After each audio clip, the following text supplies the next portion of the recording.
is the latest legislation against anti-Semitism, and can it really make an effect? Hello, I'm Amy Zawi with the Jerusalem Connection Red Alert Report for Wednesday, May 25. The last few weeks, we've discussed and examined some of the ongoing and growing anti-Semitism happenings on college campuses around the world. We see how Jew hate is creeping into mainstream curriculum down to our grade schools.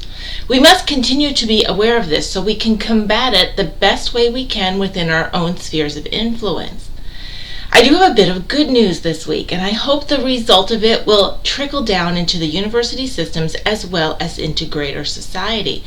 But we can only wait to see what the effect this will have. The U.S. House of Representatives just 1 week ago, last Wednesday, with little media coverage or fanfare, passed a resolution condemning the rise of anti-Semitism. 420 members of Congress voted for it, 1 voted against it. The holdout, Kentucky Republican Thomas Massie I. I really have no explanation from him why he voted no. The resolution reads, over the course of the past decade, Holocaust distortion and denial has grown in intensity. It continues. There is a documented and dangerous rise of anti-Semitism globally in the United States, where Jews are increasingly affected by the grotesque spread of misinformation and lies, including the blame of the spread of COVID-19, false claims including the control of the media and the financial system, and accusations of dual loyalty, and a multitude of negative stereotypes. The resolution also notes that according to the FBI, Jews were the target of 55% of all religiously motivated hate crimes in 2020, despite being less than 2% of the U.S. population. The resolution goes on to quote some extremely disturbing statistics, and I encourage you to read it for yourself.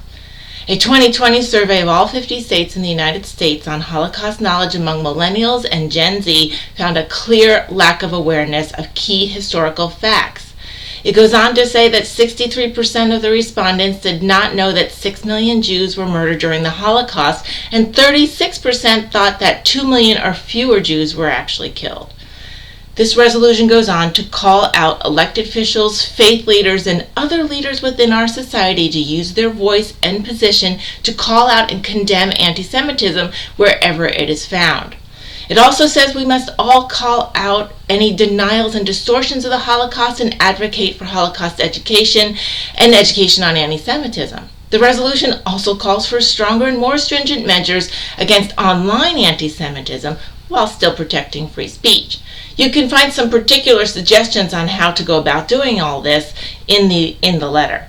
The Israeli ambassador to the U.S. tweeted a response, and he said, Mike Herzog tweeted, in the face of rising anti-Semitism, I am encouraged to see the House's bipartisan vote on a resolution condemning anti-Semitism. It is an important call to action for all American leaders to combat all forms of anti-Semitism and allow Jews to practice their faith freely and openly.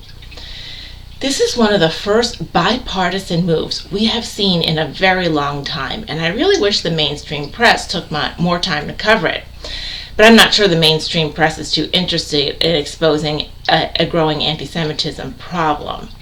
We at the Jerusalem Connection are adhering and behind this resolution as we hope to engage in Holocaust education and education about rising anti-Semitism through our various programs. And we invite you to be a participant in those programs by following us on social media, signing up for our email, and contributing to our various missions for this cause, that is Holocaust education and various other outreaches.